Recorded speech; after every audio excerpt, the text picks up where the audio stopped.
Kyiv, Ukraine, AP, Russian missiles hit the Ukrainian capital early Sunday, striking at least 2 residential buildings and killing 1 person, the mayor of Kyiv said.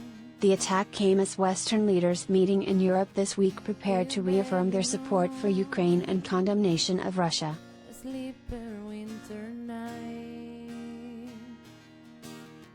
Associated Press journalists in Kyiv saw rescue services battling flames and rescuing civilians. The strikes also damaged a nearby kindergarten, where a crater pocked the courtyard. Ukrainian Air Force spokesman Yuri Ignat said the missiles were Kh-101 cruise missiles fired from planes over the Caspian Sea, more than 1,500 kilometers, 932 miles, away.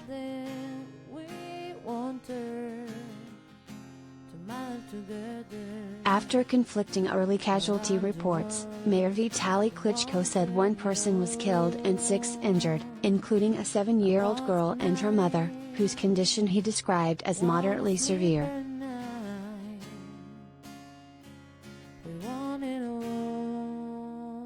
Klitschko told journalists that he believed the airstrikes were maybe a symbolic attack ahead of a NATO summit in Madrid that starts Tuesday. Leaders of the group of 7 industrialized nations, including US President Joe Biden, were in Germany on Sunday for a meeting of the world's largest economies.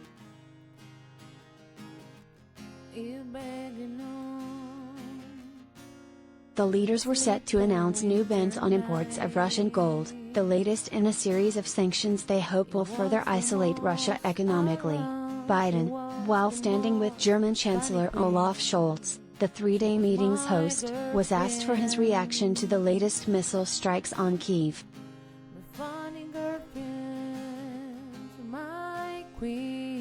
"It's more of their barbarism," he replied.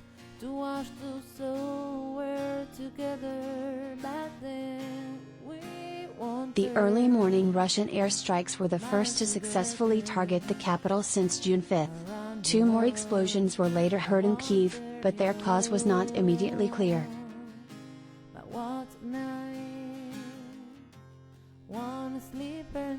A member of the Ukrainian parliament, Alexei Goncharenko, wrote on the Telegram messaging app that preliminary information indicated that Russia launched 14 missiles toward the capital region and Kyiv itself, suggesting that some were intercepted.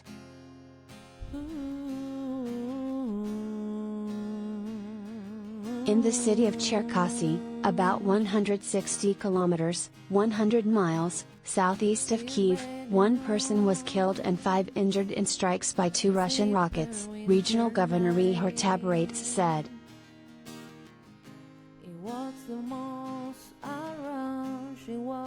A former commander of U.S. forces in Europe said the strikes on Kyiv were intended to humiliate Western leaders as they gathered for the G7 and NATO summits.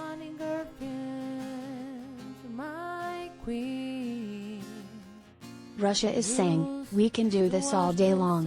You guys are powerless to stop us," retired Lieutenant General Ben Hodges, the former commanding general of U.S. Army forces in Europe, said. The Russians are humiliating the leaders of the West.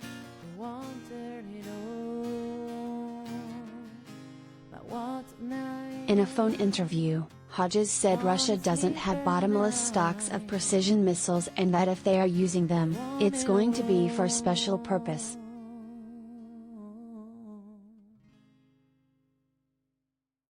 He said it was hard to say with certainty whether apartments buildings were deliberately targeted or whether missiles strayed.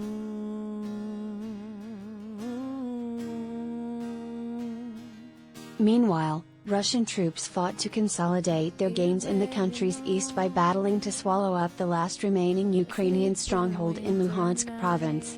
Luhansk Governor Serhiy Haidai said Sunday that Russia was conducting intense airstrikes on the city of Lysychansk, destroying its television tower and seriously damaging a road bridge.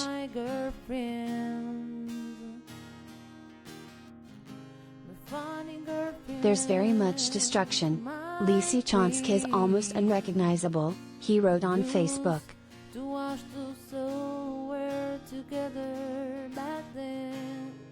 Lysychansk and the nearby city of Severodonetsk have been the focal point of a Russian offensive aimed at capturing all of Ukraine's eastern Donbas region and destroying the Ukrainian troops defending territory not already controlled by Moscow-backed separatists.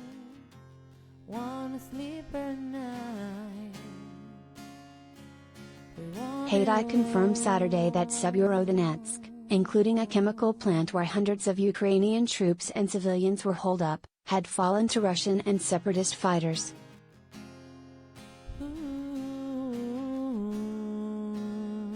Russian Defense Ministry spokesman Igor Konashenkov said late Saturday that Russian and Moscow-backed separatist forces now control Severodonetsk and the villages surrounding it. He said the attempt by Ukrainian forces to turn the Azov plant into a stubborn center of resistance had been thwarted.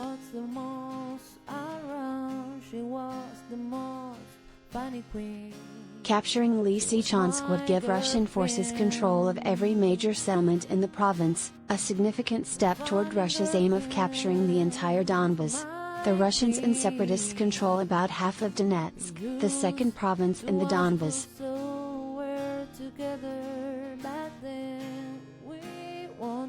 On Saturday, Russia also launched dozens of missiles on several areas across the country far from the heart of the eastern battles.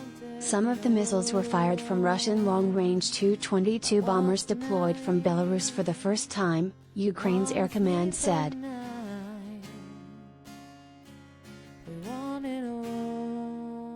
The bombardment preceded a meeting between Russian President Vladimir Putin and Belarusian President Alexander Lukashenko, during which Putin announced that Russia planned to supply Belarus with the Iskander-M missile system.